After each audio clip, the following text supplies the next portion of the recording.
Okay, everyone, thank you so much for joining this session on day 2 of Big Blue Button World Conference 2022. My name is Jess, and I'm the session moderator for this session. I'm really pleased to introduce Ahmad Farhat. He is a senior software engineer at Blindside Networks. He has a bachelor's degree in computer science with a specialization in internet security from Carleton University in Ottawa, Canada. And he's been working on Big Blue Button for over 3 years now. He's also the lead developer on Greenlight, which he'll be talking about today. Ahmad is extremely passionate about making the world a better place, which he does through both his professional work and the work within his community. Welcome, and thank you so much for speaking today. Thanks for the intro, Jess, and welcome everyone to the talk on Greenlight. Kind of a little bit about what this talk is going to be about. Mostly is around kind of the development process of Greenlight from V1 to V2 to eventually where we hope to be in V3. And the idea behind giving this talk is to kind of give you guys an insight into our mind as we go through with this latest version. Why do we need this latest version, and what do we hope to achieve through this latest version? And something that I'll show towards the end is, I'll demo some of the, I guess you could say some of like the more drastic changes that you'll see in V3, and hopefully you guys can get excited and get ready for a V3 release, which should be coming out in the next couple of months, hopefully. So just to start off, we'll talk a little about the history of Greenlight and kind of where it was and what it was meant to do. Greenlight version 1 came out back in 2016, which is 6 years ago now. And the idea of V1 was to kind of, well, two things. Number one was to give you a way to create a simple room. So have, one room, you can join it, just invite people, give them a link to join, and that's basically it. Alongside that was also another goal that Blindside Networks was attempting to achieve, and that was to showcase the Big Blue Button API, which came out at the time. Kind of, what you could do with it. You can create rooms. You can, record. Blah blah blah blah blah. And that was the idea behind V1. For anyone who's used V2 or has even seen V3 as well, we're in a completely different world now. So when we moved from V1 and we evolved into V2, we've almost built out this, what I like to call a mini LMS. Essentially gives you the ability to have multiple rooms. Within each of those rooms, you have settings, you have pre-upload presentation, you have shared access. But apart from that, you also have this full scale user management on the administrator side, where you can brand your whole deployment. You can also manage all your users. You can manage your rooms, manage your recordings, manage all your settings. So I think it's kind of exploded from this one, just a simple way to get into BigBlueButton to now, again, I'll call it a mini LMS. It's essentially what it is. It's a full-fledged, room recording user management application. As we went on with V2, we started to notice a ton of problems, and I've been involved in V2 for the majority of its development. And again, for those of you who've interacted with me over the years or who have been using Greenlight over the years, there are definitely some core problems with V2 as it's scaled. When we first looked at what V2 was when we designed it the first time, it did exactly what it was designed to do. But then we expanded very rapidly, almost in a upside down funnel, I guess you can call it. And we're just building and building and building onto this application that essentially wasn't really meant to do what it's doing now. Talking a little bit more about V2, we've gotten to a point where I don't think any of us really imagined it would get to. We're at 101 releases now. We've got 74 contributors, localized in over 70 languages, I believe. Not fully, but almost fully. Um, it's gotten crazy, and I think as we gotten to this point, we realized, okay, we need to hit the brakes, back up a little bit, and let's revisit, what Greenlight is and kind of what it's supposed to do and how it should run.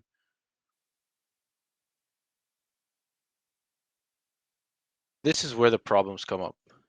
As we develop V2, like I mentioned, we ran into a ton of these problems, which I've kind of scoped down to these nine points. The first one being change scope and old foundation. I'll kind of merge those together.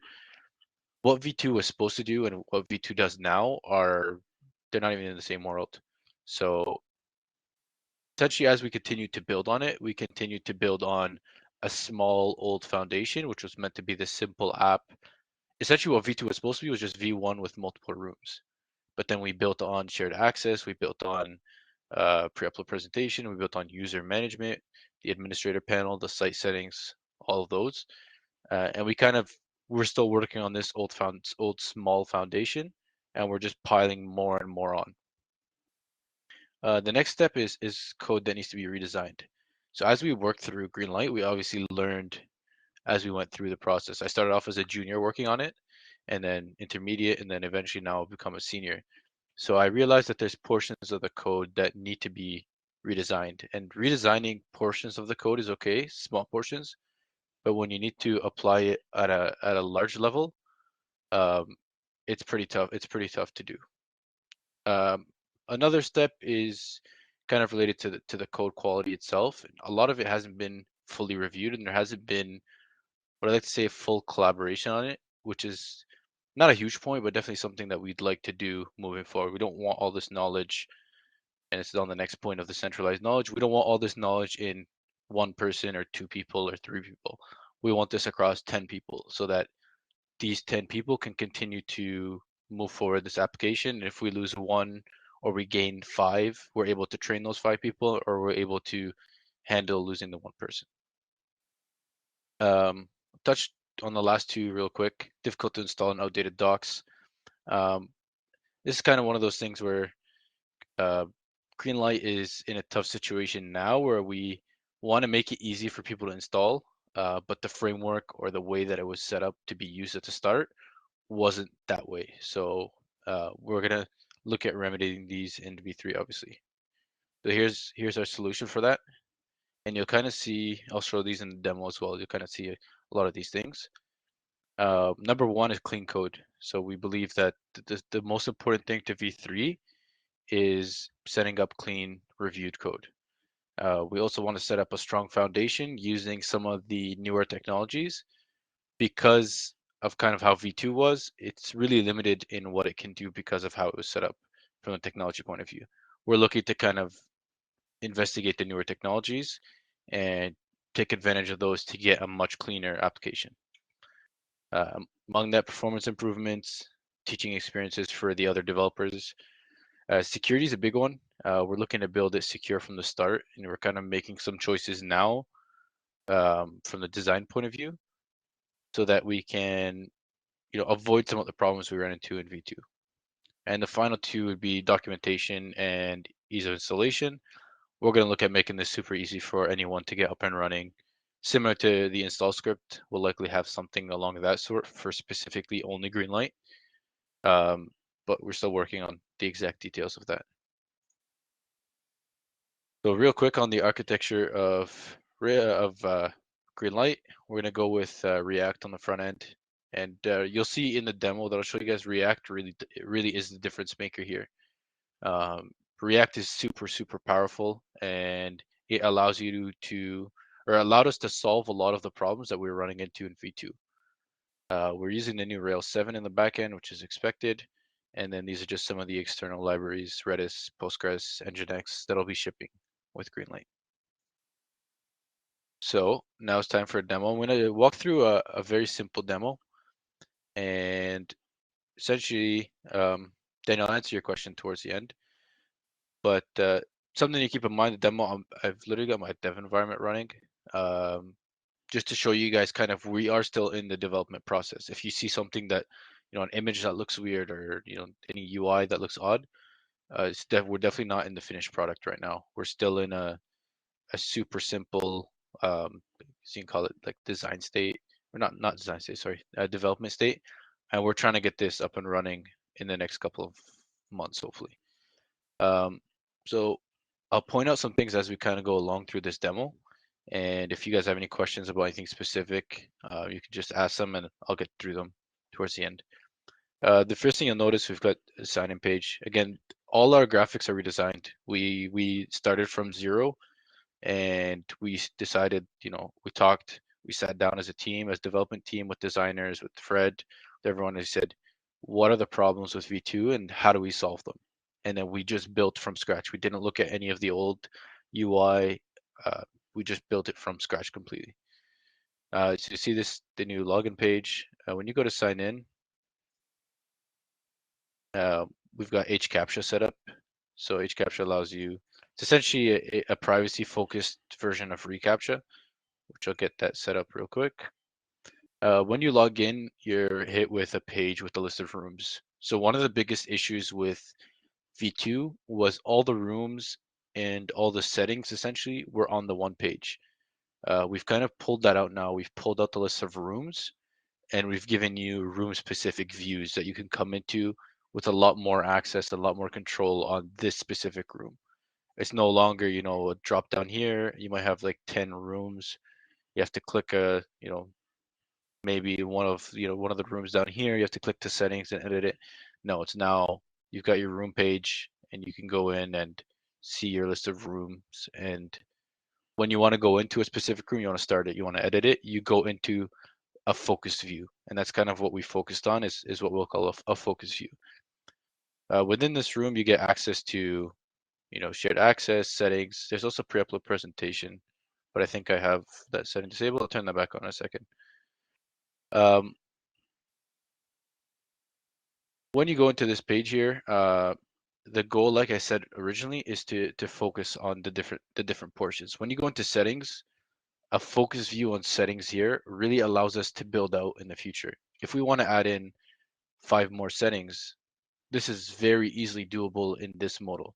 If I go into, let's say I go into, Greenlight V2 here, if I want to add in 5 settings to this page, I don't even know where I would put them. It's much more difficult to expand and scale in this kind of approach with the modals that we took in V2. Whereas in V3, we've got this page, you can scroll down as much as you want. If we wanted to add 50 settings, we can split it into 3 columns and go down 10 rows. It's perfectly fine. If we want to add in, other settings, let's say we want to add in lock settings for users, specifically, I think a big one we've got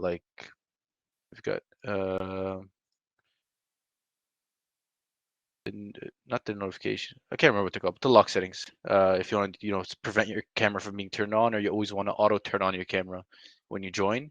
These are things that we can build out through this kind of tab system that we've built out here. We can build out another tab, another tab, another tab.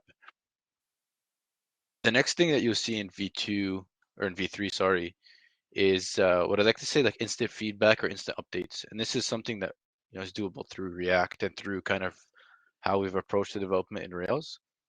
In V2, again, I'll show you if I want to update these 2 settings, I gotta hit update room, and I gotta see, okay, I get this ugly flash that shows up saying, your room was updated successfully.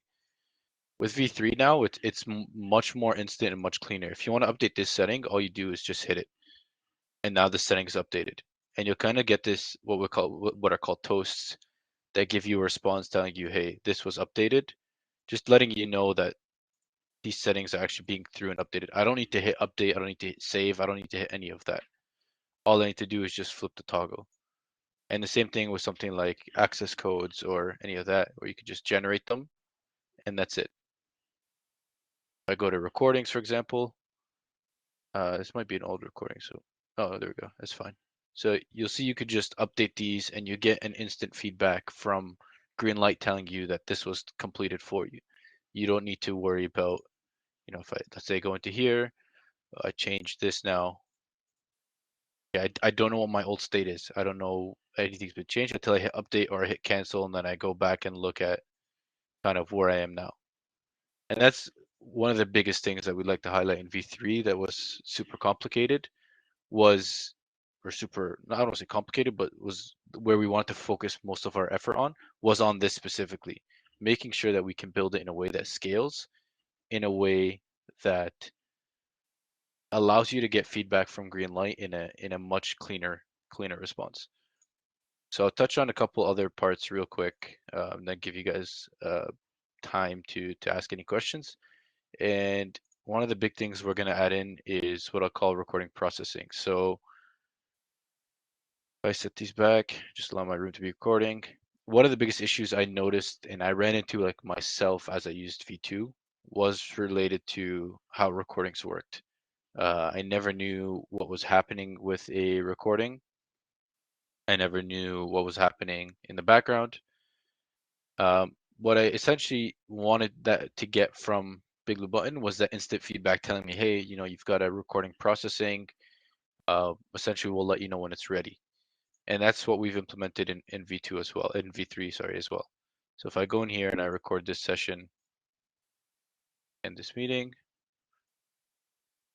what I'll get from V3 is actually telling me that we've got a processing recording. And as soon as the recording processes, which should be soon, hopefully, I think it's in. Oh, it's the wrong room. Room. You'll see it no longer says recording processing, and I've now got this recording. I think it's down here. Yeah, it's down here. July 19. This is in UTC at the moment, but this is that recording that I just generated. But in the time, in this case, it only took 30 seconds. If your recording processing is taking 15, 30 minutes, an hour, 3 hours, 10 hours, whatever the time is taking, it's nice for the user to get that kind of instant response telling them, hey, this is, we know what you're trying to do and we're working on it. And that was the big thing in V3. There's definitely, there's still a bunch of other things I can go through from the demo, but I want to leave you guys time to ask questions.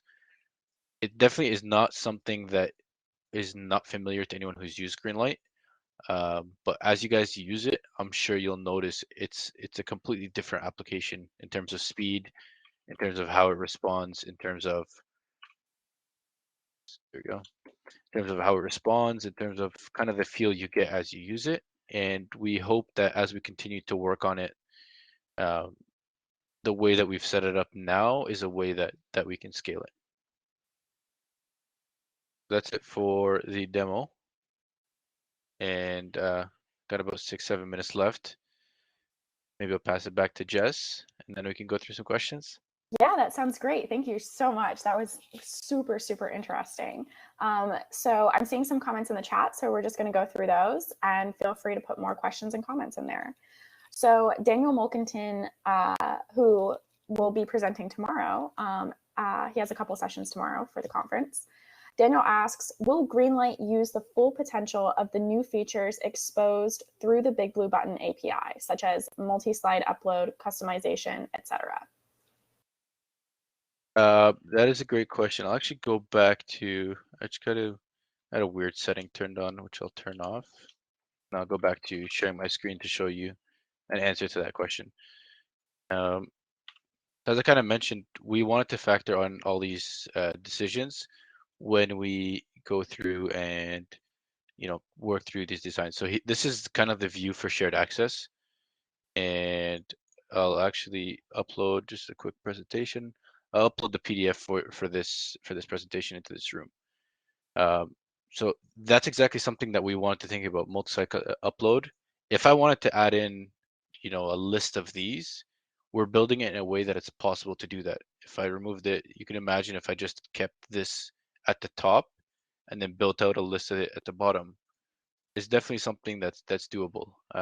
It won't be done in the first pass. Our first idea is to get it matching V2, but it's definitely on the roadmap for V3 to get multi-slide upload. Customization, I'm assuming you meaning like passing in the branding image into BigBlueButton. If that's what you mean, then that's also on the plan as well. Awesome.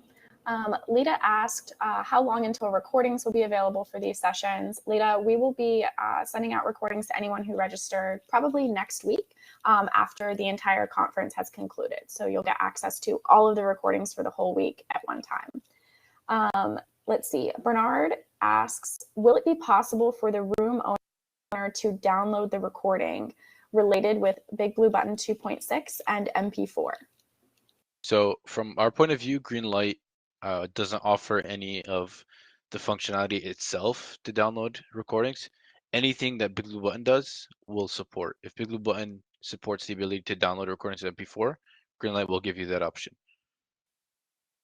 Okay, awesome, fantastic. Lucas asks, are there any plans for an API on Greenlight itself, like creating rooms, sharing rooms, one-time login tokens, etc.? Not at the current moment. What we are looking at doing is setting up, essentially what we're going to have to do to move V2 to V3 is to set up a bunch of rake tasks that'll do this. It'll create rooms for you. It'll deal with a lot of that stuff. I don't know if we're going to set up an API for Greenlight itself, but we're going to create some rake tasks that'll make it easier for you guys to do a lot of these things. That's fantastic. Jasmine says, I am localizing Greenlight to Croatian and 100% is translated, but no one has reviewed it for 5 months or so. I've contacted Blindside, no answer. Jasmine, we'll address that comment and somebody will be in touch with you after the conference. Thank you for commenting. Joni says, if becoming like a mini LMS, do viewers and students have a Greenlight space or login to keep track of session links and recording links? I mean, just trying to understand this question exactly. Oh, okay, I see what you're asking. Not at the moment, but we do have. Essentially, we're gonna feel out how the community feels about public recordings. If it's something that people would like, we're definitely willing to build out a space or a page that'll give you access to any of the recordings that the teachers have made accessible. Not something we're gonna do from the start, but if it's something that people would like, then we'll definitely go ahead with that. All right, so stay tuned. Leon asks, are more general customization settings available, such as in V2? Definitely, yeah. So one of like the biggest problems I could think of off the top of my mind. We had a huge argument with like not argue, I don't want to say argument, but there was a fight between two groups of people. There was the people who, when you signed in with an external account, wanted all your information to be updated from the server, and there's the people who said, no, if I change my name Greenlight, it should stay that way. Something like that, we're definitely going to make customizable, and kind of with how we've set up V3, we should be able to scale it and add in any other settings that we need. Okay, awesome. Let's see. Samuel asked, will there be a concept of room members like Moodle to limit the recording to a specific user group? Don't know how room members work in Moodle. Not quite sure I understand that question. Okay. Let's see. Ali asks, is V3 going to be true RTL? We hope so. So the plan is to make it RTL. Maybe not in the initial release, but the hope is to get it there relatively soon. Okay, fantastic. Daniel asks, have you thought how to support more authentication backends and automated testing so the custom branches that add support for them can go? Yeah, that's a great point. That was something I was supposed to touch on and I didn't touch on at all. So one of the biggest issues in V2 was exactly that, authentication.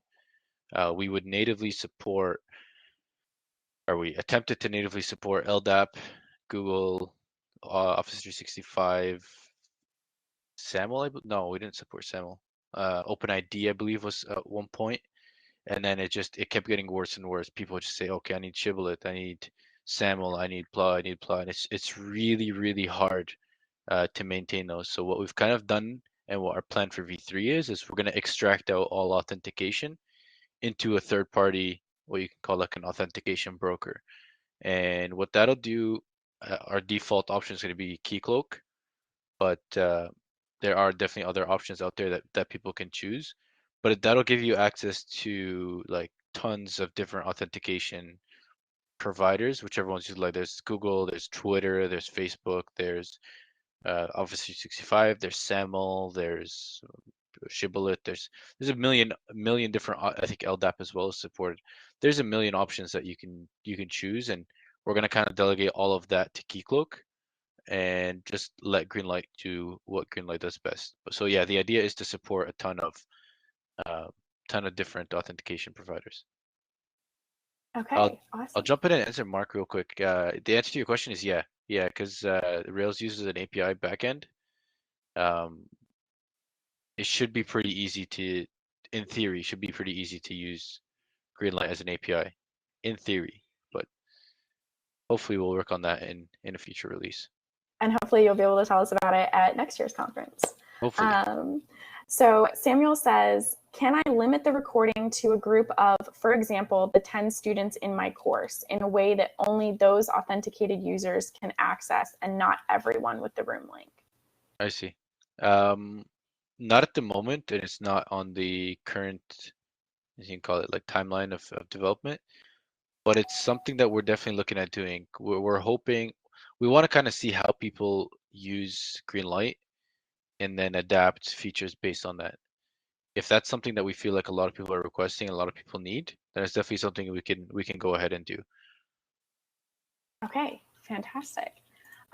So if you still have questions, feel free to put them in the chat box. If you're looking for the next session with Steve Ruiz, Fred Dixon just put that link in the chat if you're heading over there, but we're going to keep this room open for a couple more minutes since some people are still typing. So if you're looking for the next session, feel free to go over there. If you've still got some questions for Ahmad, we'll stay here for a few more minutes.